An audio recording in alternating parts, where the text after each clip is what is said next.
sing. Let's put some boogie rhythm in it, kick it on up to the limit, cause I'm gonna put some fire on the string. Four ladies promenading, move it, girl, roll it around, swing your man, and now you all promenade. Hey, you better call the doctor, cause this boy's got the rockin' boogie woogie fiddle country blues. All right, here we go. Another Square Dance Callers Talking this afternoon, tonight. I have a gentleman. He's on the West Coast. I've been looking forward to talking to him. We have never met. His name is Johnny Preston. Mr. Preston, how are you, sir? I'm doing good. Well, We're having some cold weather out here in California, but we'll make it. Okay. Well, that's why I'm wearing the Texas shirt. I just got back from Colorado in Dallas, and it was surprisingly cold in Dallas. I mean, it was in the 40s. So kind of caught me off guard. Just flew back in and wanted to have a chance to talk to you. So let's do this. First of all, Mr. Preston, like I said, we've never met. So I know a little bit about you from YouTube and what I can pull off the internet. Where are you living? Where do you live now? I live in Temecula, California, which is in Southern California. Okay. Now, have you been there your whole life? Were you born there? Tell me about I was actually born in Sacramento, California. My father was in the military. So I was about 6 months old when we drove cross country to Detroit. And I lived there and I started calling there. What got you started calling? How'd that all start up? My parents were square dancers, and I agreed to take a square dance class with my sister. It was either in my junior or senior year in high school. And I agreed to do that, and I right away knew, I'd rather be the guy up there calling. I have kind of a theater background, so okay. The performing part of it always seems to excite me more than the watching part of it. Now, was there somebody who influenced you? I mean, obviously you wanted to be up there on the stage behind the mic, and I get that. But was there somebody that kind of stood out and said, hey, this is how you should look at calling or something like that? Yes, there was. There were probably several, but the one that comes to mind the most is a guy named Deuce Williams. Okay. He lived in Detroit as well, and my parents often tape danced to him in his basement. And I would go occasionally, and I liked his style. I liked the way he called, so I kind of started emulating him in the shower at first, and then eventually got some equipment and started calling. Okay. How old were you when you started calling? 20. 20? Okay. Yeah. I've been calling 28 years now. 28. I know you'd come through in Atlanta, like I said, for a club over here, and I didn't get to dance to you, but I'd heard about you in that. And Hotlanta, the club we're talking about, they're a high dance level club. They dance into the A's and C's. Where do you call? How high do you call? Kind of an interesting story, since you wanted interesting stories. Yes, sir. Deuce Williams was a challenge caller, and my parents were dancing challenge at the time. So I took the class, just a basic beginner's class. Mm-hmm. And then I was able to read a book with definitions in it, and it just translated easily for me. So it was easy for me to just start calling using the other guy's material, but trying to develop my own voice and my own style of calling. Looking at some of the stuff on Cedar and all that, you've got a lot of recordings. When did you start recording music? Well, when I was a challenge caller, we used to record the challenge dances, and then other challenge areas where they only had 1 or 2 squares and couldn't afford to have a caller come in, well, they would dance to tape and then catch him at a festival or something like that. So, but I started calling at the C4 and C3 levels, and it seems like the rest of my career I've been working my way downwards. No, that's amazing.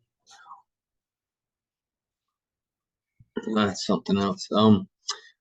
I had talked to Jet Roberts. Obviously, you know who Jet is. I do. I know Jet quite well. And he had actually, when I was talking to him, telling that I was going to have the opportunity to talk to you, he had mentioned that you actually started in the C's and started working back. Right.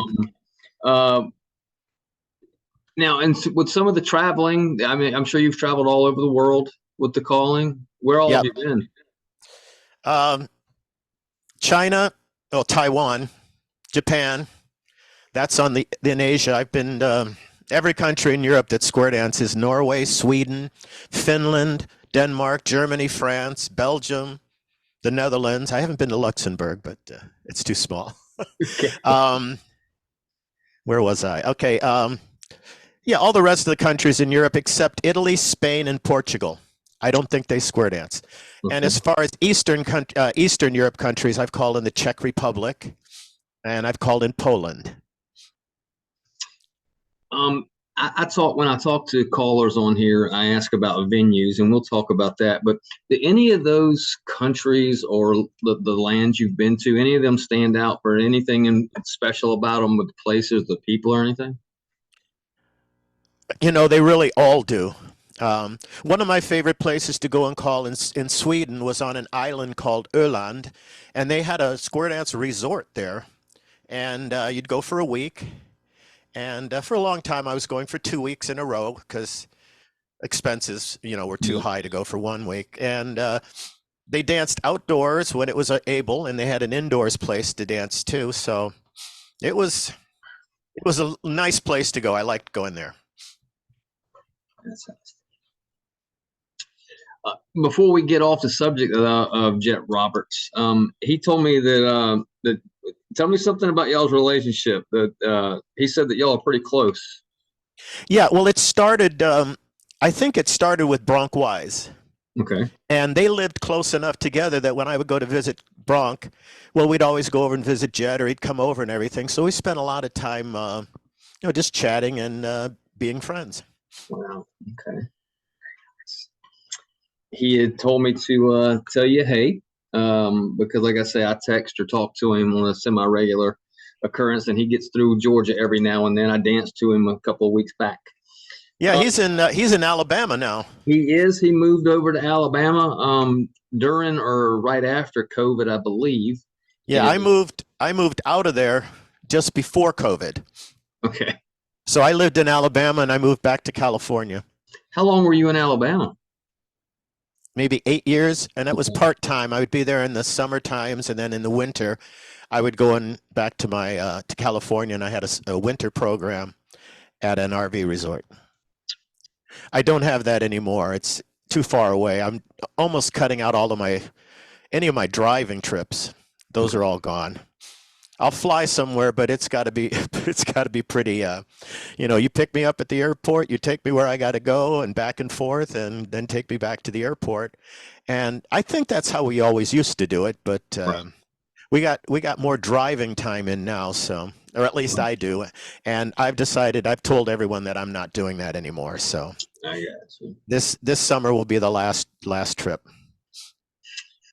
During all those travels, whether it be overseas or right here in country, any venues, floors, or anything stand out to you as just the way they looked or anything? I do a week of dancing in England, and it's at a hotel that has a ballroom. So that ballroom dances beautifully, and that's probably one of the nicest halls I've seen. Now, also, when I was looking online, do you still have a foundation or a charitable fund that you head up? I did, and actually, I am redoing it right now to run my SSD program. Okay. I'm a firm believer that existing square dance clubs, plus clubs, mainstream clubs, should not be trying to teach the SSD program. Their interest is in getting mainstream and plus dancers. So they teach for 10, 12 weeks, then they take 2 weeks off, and then they just continue on with the mainstream and plus. Yeah. All that did was move a stop sign. Okay. And we needed to move a lot more than that. We still do. It does. It'll happen. Make sense.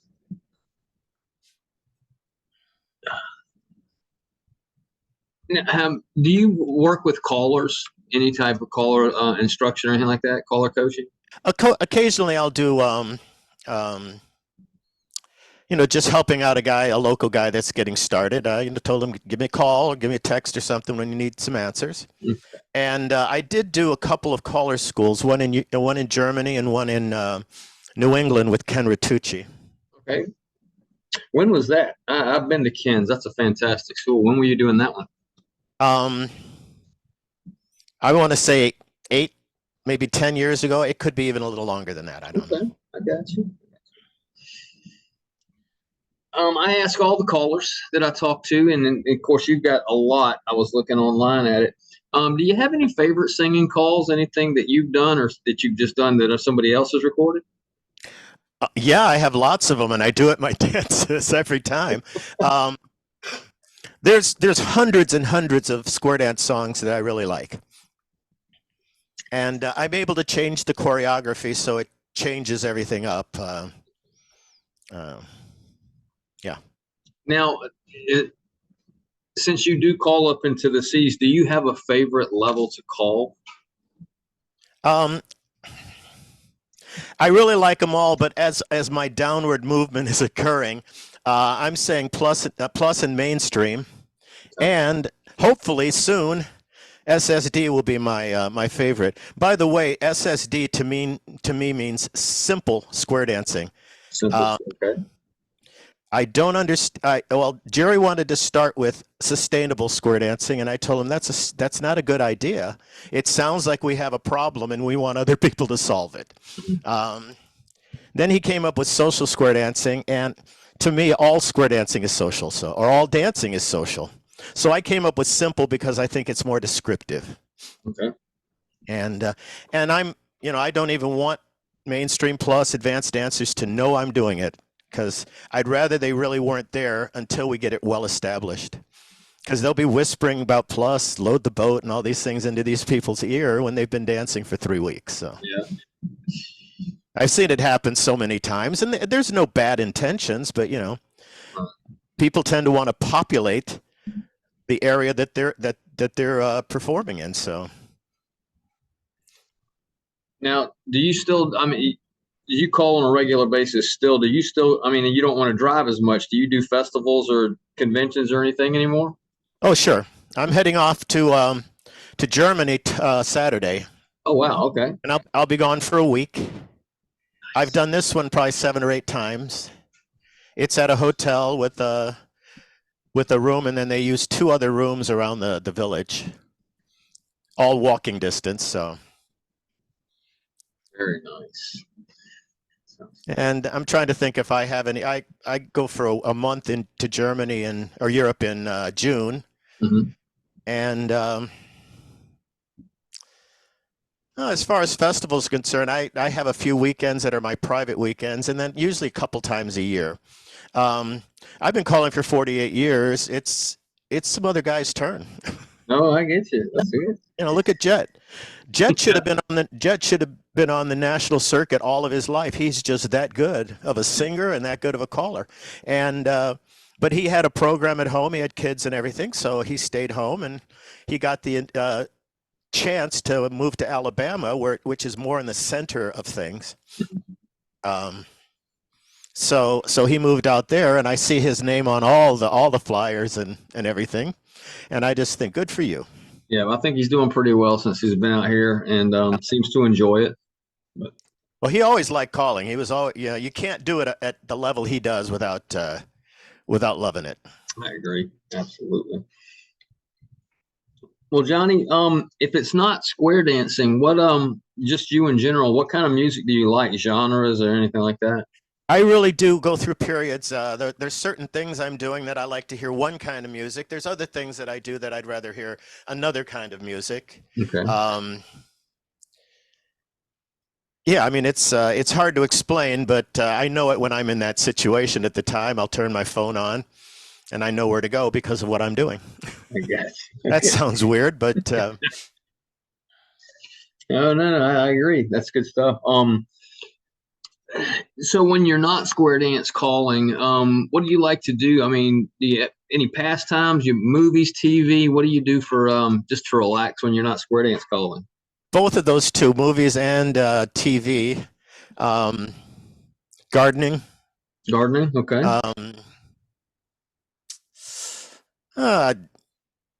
That's about it. I take care of my mother right now. Okay. Which has a lot to do with me not traveling so much either, because I always have to arrange for a substitute when when I'm going out of town. So Okay. I have two sisters that live in the area, but you know, they take their turns. I understand. And you said you're about to go to Germany, so you get a little time out on the road. Wow. Right. Yeah, that's travel right there. Yeah, I'll fly from San Diego to Seattle, Seattle to Amsterdam, and then Amsterdam to Munich. They'll pick me up at the airport and take me to the hotel, and we pretty much stay at that hotel the whole time. Food, rooms, dancing. Any funny stories about when you're calling overseas? Anything that happened to you or anything like that? I got to think about the least embarrassing one. Okay. Was staying with a caller in the Netherlands because I thought I was flying home the next day from Amsterdam, but I went to check in and I was flying home from Paris. Now they have a train that goes directly from the airport to the other airport. Gotcha. About 3.5 hours. But I called train station, no trains running at that time because I had to leave early. So I finally called Delta and they says, oh, just go to Amsterdam. We'll get you a seat.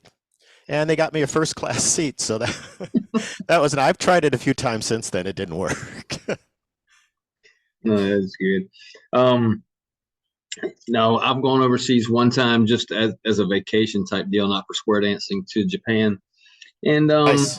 we actually maneuvered around Japan pretty well with the flight and everything in and taking the train once we got there. But yeah, I couldn't imagine if I was having trouble because there is the language barrier, obviously. Yeah. But, Yeah, when I'm in Japan, there is always somebody with me. Okay, gotcha. You know, so yeah, everywhere I go, there's somebody with me because it is more difficult traveling. They're doing it more now, but when I first started going to Japan, they had things only in Japanese. You know, they didn't have them underneath with the English words. There you So, so that was always tough, but I never had to deal with it because I was always with somebody the whole time. Yeah, that's fantastic. Yeah.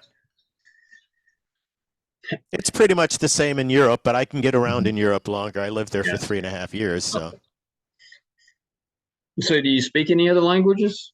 I speak French. Okay, my mother's French, so. Oh, okay. And I can probably say hello, thank you, and goodbye in 100 languages. That's good to have. It really is. Oh gosh, it's good. Even though hello works everywhere. Sure. Yeah.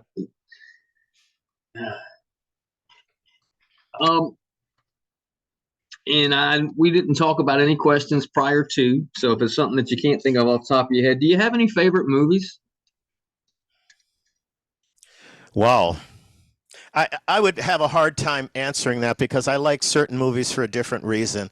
For example, I like a comedy, but I also thought Schindler's List was the best movie I ever saw. Is that right? Okay. That was with Liam Neeson. Yes, sir. Ben Kingsley. Hardest movie I ever had to watch, but I'm glad I did.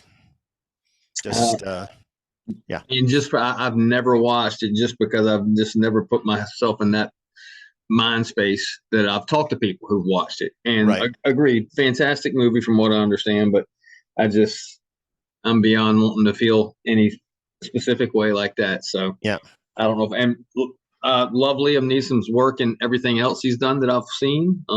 You know, some of the offbeat, more action, the Takens and all that stuff out there. I love him in those. Really good. Rob Roy. What's that? He was in Rob Roy also. Rob Roy, yep.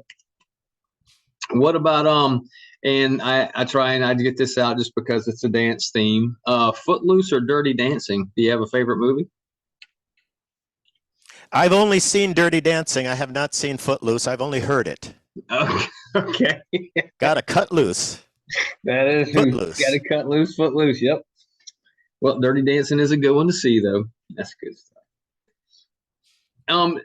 Since you don't drive as much anymore, do you have any other stuff in the United States around the East Coast side? I know that you've been to Atlanta before, but do you still travel like that? I've called in the Carolinas. I've called in Virginia. Interesting story. I did Wasca, Okay. and I had a 4-year contract. I was on the first year of my 4 years, and I was expected to do be the moderator at the callers school in the morning, on the Saturday morning. So I was all ready for that, and I got a phone call in my room. It had started 20 minutes ago, and I had just slept through it, but it turns out I was having a problem. I went to the meeting. I just sat in the corner because I wasn't clear thinking. And I went back outside and I had a seizure. They had to take me to the hospital. And it's kind of embarrassing. It's not really, but you still get embarrassing, get embarrassed being on a gurney in front of everybody. And Gosh. yeah. I've had several since then, but it's been a couple of years now. So cross my fingers, that's the end of it. Hopefully it is. Absolutely. No, I get that. I had one little thing a long time ago from drinking too much energy drinks, and I was taken to the hospital from work.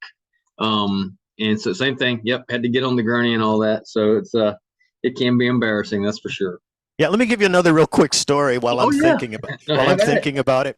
1976 was the first time I called in public. Mm-hmm. And I had gone to some dances, dancing challenge and everything.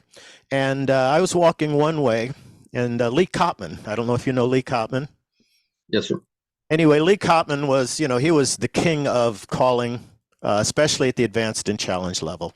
So as we were walking by each other, he reached out his hand and he says, "Hey, I'm Lee Kopman. It's nice to meet you." Man, I was just on cloud 9. You can't imagine how I felt. He knew my name, Yeah. Wow. I never got to dance to Lee Kopman or anything like that, unfortunately. Yeah. But yeah, I'd heard about him for sure. Wow.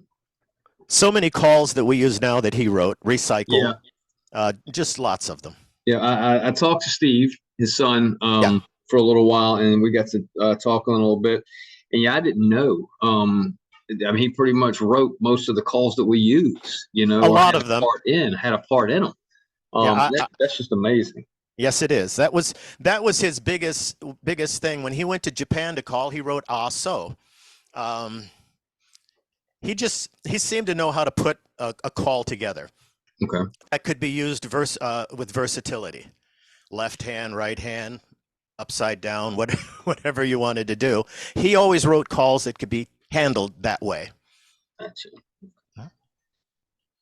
And like I said, I just got back from Caller Lab, and they gave Jerry Story an award, and yeah, I think that was way overdue.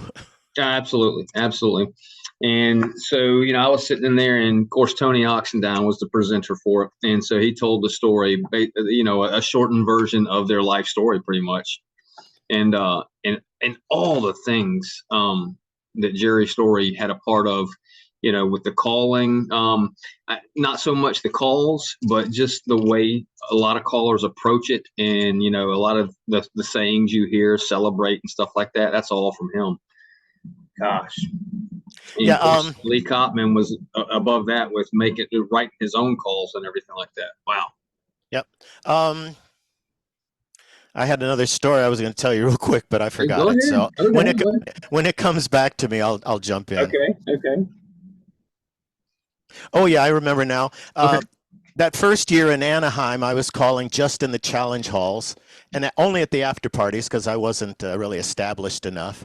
The following year at the National Convention, Jerry Story came into the room. He was standing there like he wanted to come and listen to me call. And after the tip was over, he came up and he says, "Hey, why don't you come down to the Plus Hall? I'll get you on the program at the after party." I said, "Okay." So I went and called a tip. I did a singing call that I did really well. And he came up to me and he says, "Why are you wasting your time with challenge dancing?" He says, "I'll make more money on Saturday night than you make for the whole weekend." Well, that was interesting enough to me to try it. Wow. That is, and now I call C1 is about the highest I call. I can throw a C2 tip in there, but I wouldn't want to try to call a whole dance.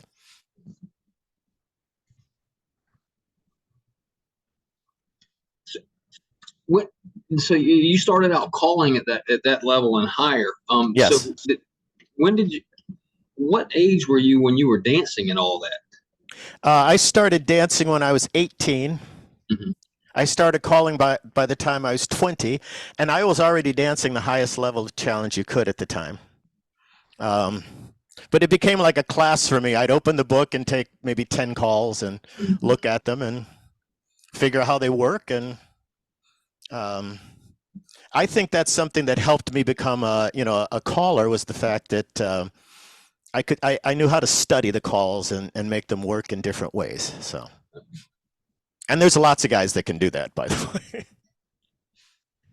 Now, you have been doing it for quite a while at a very high level and traveling around. Do you have any advice for other callers out there? Yes, I do. Start an SSD program on your own in your town.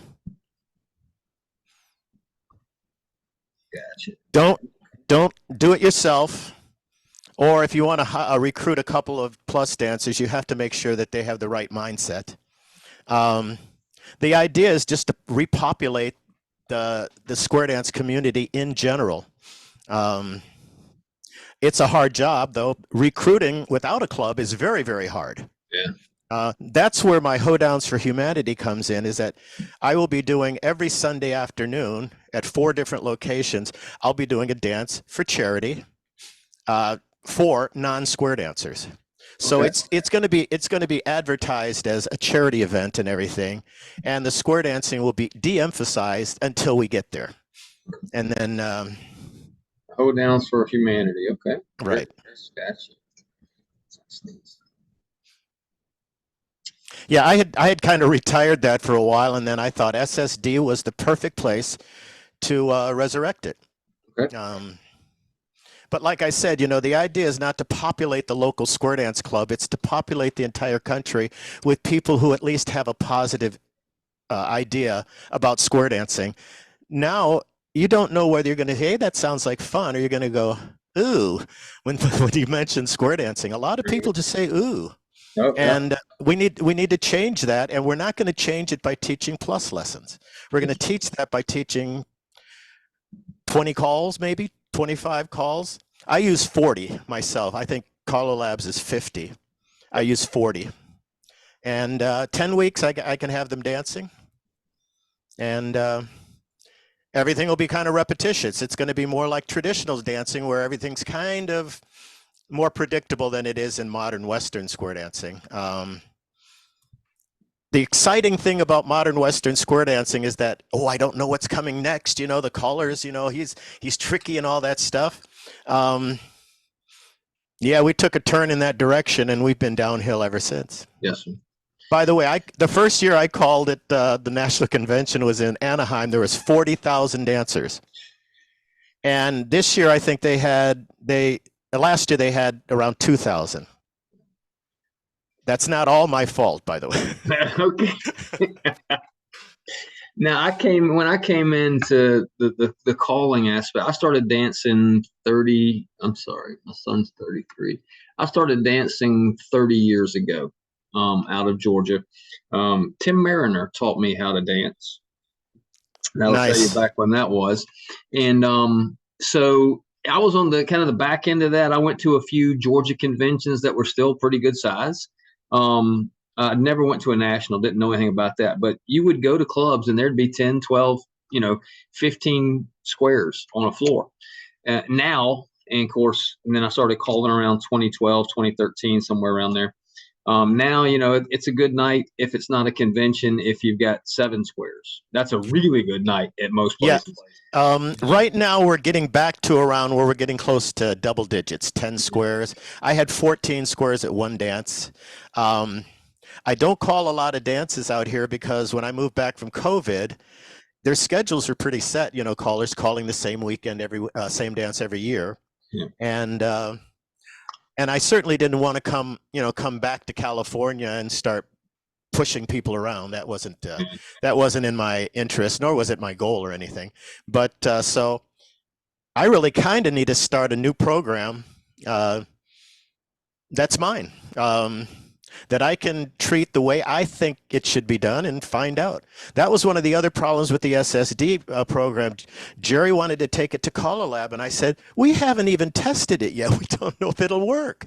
Right. But he wanted to do that. We both had an epiphany one day where we were talking about how things used to be and everything.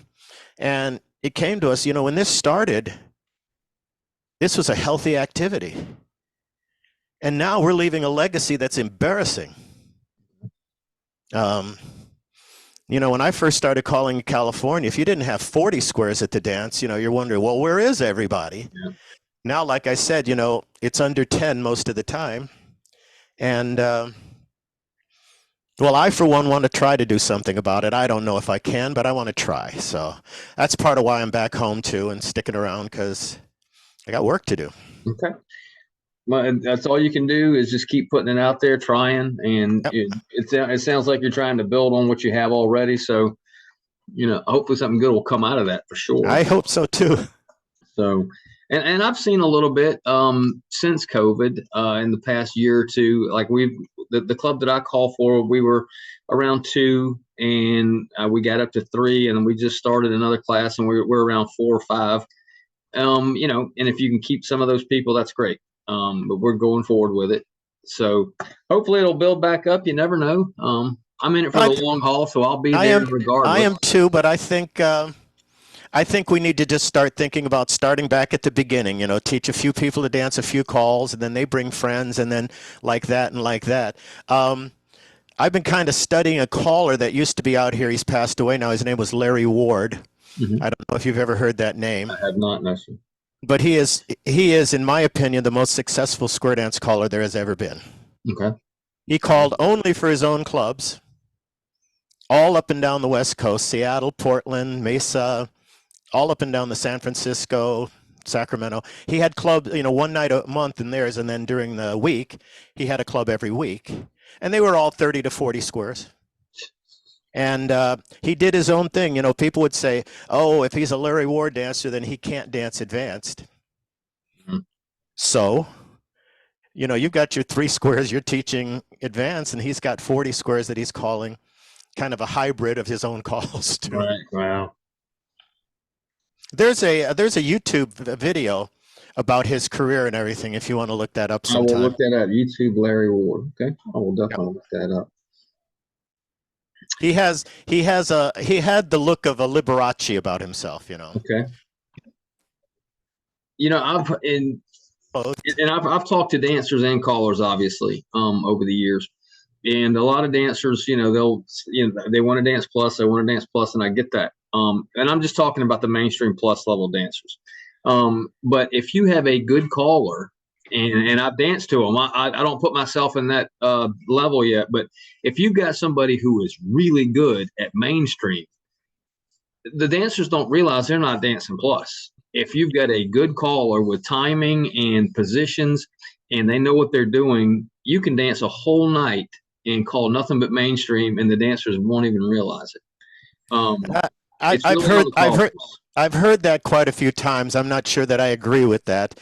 Plus dancers, plus dancers are coming up. When are you going to call load the boat? When are you going to spin, chain, and exchange the gears? When are you going to coordinate? And they're looking to hear those calls, and they want to hear them only from the basic position. Now, I will add some mainstream, a little more positioning. I don't want to embarrass a plus dancer by having them break down continuously at a mainstream dance. Okay. That doesn't sound like a wise thing to go about it with. Getting back to Tim Mariner real quick. Yeah. When I had my seizure the first time at Wasca, he was the one who filled in for me during that callers meeting, and I guess I kept standing up and apologizing and everything, and I guess I was pre-seizure at that time, because when I walked out into the hall with, do you know Jeremy Butler? Oh, absolutely. Yes, sir, I do. Well, he had had a seizure before, so he kind of knew about them, and he walked me out, and we sat down at a table out in the foyer, and then he says, well, after about 5 minutes, you stood up, you threw up on my laptop, and then passed out. And they called the paramedics, obviously. But when I got home, I wrote an email to the chairman of the thing saying, I'd really like if you could explain to me what happened, because I have no recollection of it whatsoever. She says, well, when you walked into the room, it looked like you had been out drinking all night. My hair was disheveled. I threw on the same clothes I had the night before. And then, of course, when they heard from the hospital that that I had a seizure, not that I wasn't sick, that I wasn't drunk, she did write me and say that they were planning on having me go back to my room and stay there. They would pay me for this weekend, but they would cancel all the rest of the other 3. But of course, you know, once they heard from that, Yeah. I don't know if you know Ed Crawley. He's up in that. I I've met him. Yeah. Anyway, he went to the hospital with me, and he called my wife to let her know what happened. Another one of the callers put it on Facebook that I'd had a stroke, and that's how my mother found out about it. Oh. But it wasn't a stroke, so Ed Crawley called and eased her up. I mean, he's back at the hotel. He had a seizure. He should probably see a neurologist when he gets home, and that's what happened. That's what I did. The other part of the sad part of the Tim Mariner story is that I was working with him and Don Mosier and a couple of others up in Waterloo. I think it's No, it's not Waterloo. Anyway, Cornwall, Canada. He had a big, beautiful weekend there, and Tim was working it and everything. And we drove to the airport together, and went on our separate planes. The next morning, I get a call.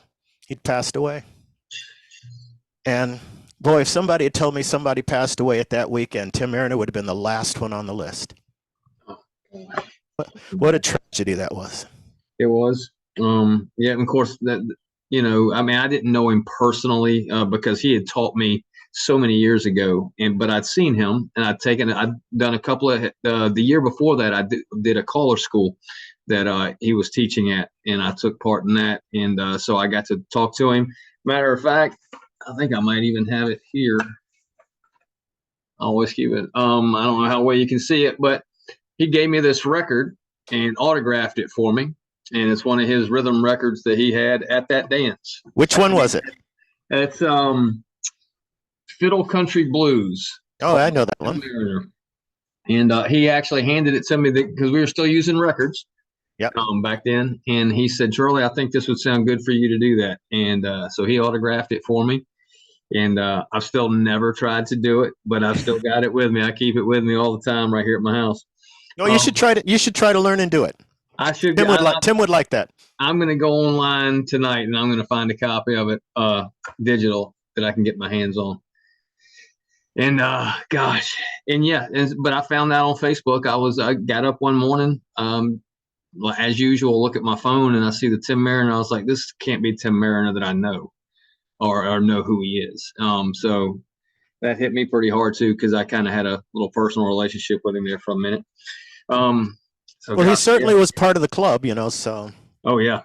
Any caller that we lose is a tragedy, but Tim was really in his prime. Oh, man. Oh, yeah. Yep. Yeah. He was something. I danced to him a lot back in those years before I started calling just dancing, because he was in the area, being out of South and North Carolina. I would see him a lot in Georgia. So, yeah. Well, Mr. Preston, I know you have a dance tonight. You were telling me earlier, so we'll let you get ready for that. Any more questions? I can't think of any, but if there's any other stories or anything you want to talk about, have at it. I got nowhere to be. SSD should be a standalone program. Okay. Don't try to mix it with the modern Western square dance. If somebody gets interested in doing more, well, then you can get them out of your group and take them somewhere where there's a modern Western square dance class. But I find most of the people find the classes just way too hard. Okay. And we've been losing people. We're just not replacing them for 40 years. Not that long. 30 years. Okay. And we have to have some kind of a system to repopulate the activity. And I can guarantee you it's not going to be more calls or more difficulty. I don't think that will solve either one of the problems. You know, I'm just looking at my picture. I have my camera way up, but if I want to look at you, it looks like I'm looking down. So I hope that's not a problem. No, that's all right. That's all right. Any other stories or anything? And of course, there's nothing that nothing saying we can't do this again too. If you think of some more stuff, we'll absolutely hop on here and we'll get some more stuff done. All right, that sounds like a good idea. I can't think of anything right now that would be interesting enough to share. Yeah, like I said, I started as a C3 and C4 caller. They didn't even call it that back then. They had other names for it, but spent the rest of my career kind of lowering my levels and everything. And I'll tell you what, the most fun I have calling is when I can take a floor of people who have never square danced before and get them up and get them square dancing. And I have no idea why that isn't the first part of the curriculum in a caller school.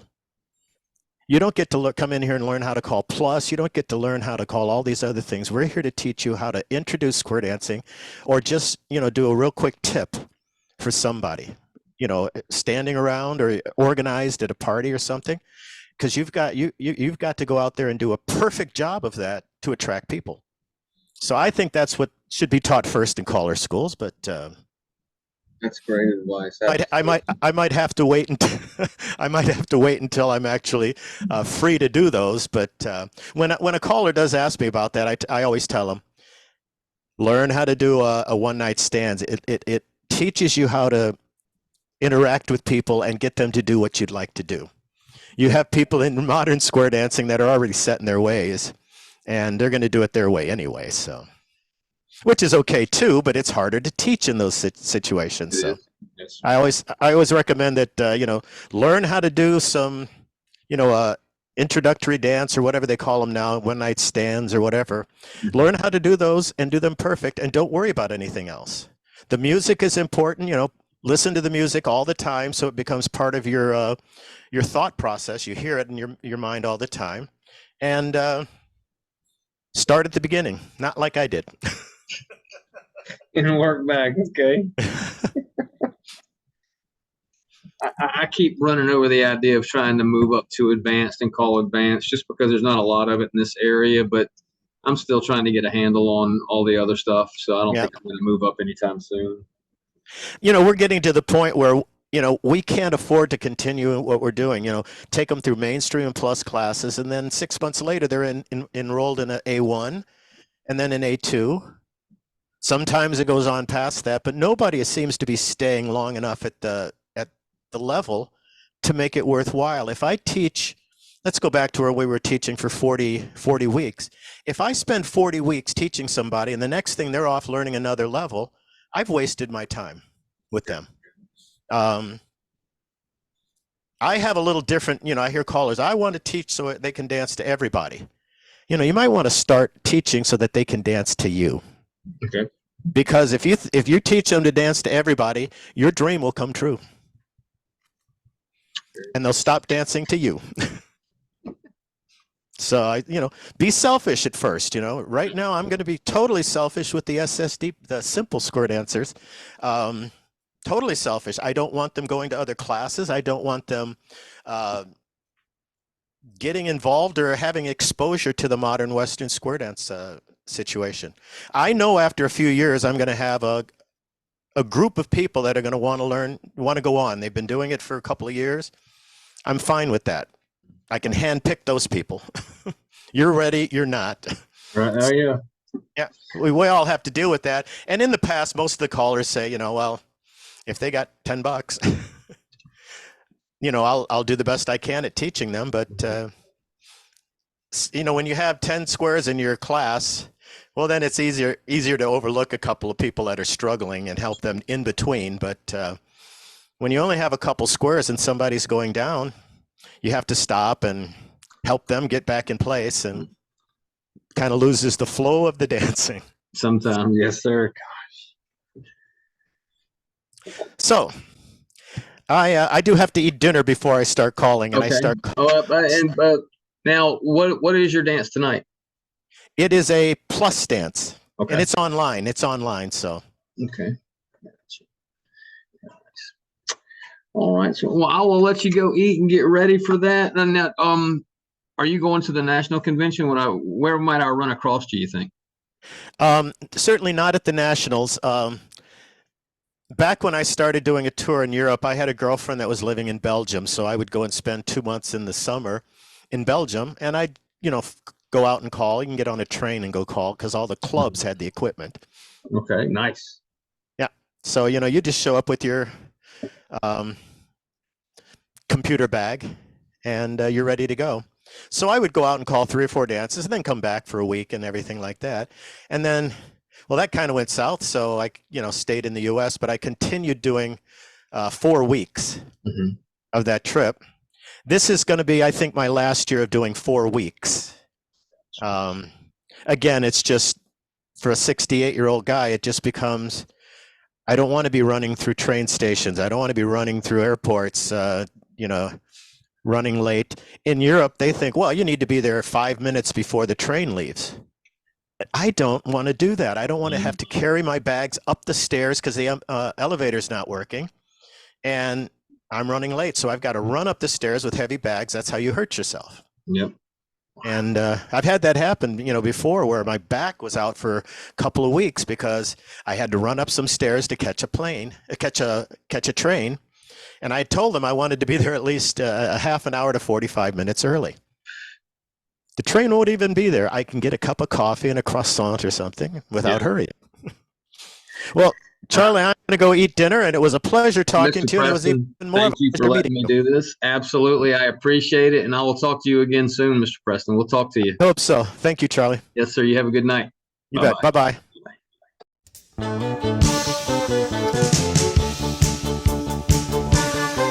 Sights, face, grand square. Every time I hear a fiddle and it's cooking just a little, hey, it makes me want to jump up and sing. Let's put some boogie rhythm in it, kick it on up to the limit, cause I'm gonna put some fire on the string. 4 ladies promenading, move it, girl, roll it around, swing your man and now you all promenade. Hey, you better call the doctor, cause this boy's got the rockin' boogie, boogie, fiddle, country blues. Hey, now those next 2 couples promenade her halfway around, walk in and do the right and left through. Why don't you square through 4 hands and move it along, those side, around your outside too. Why don't you single circle rare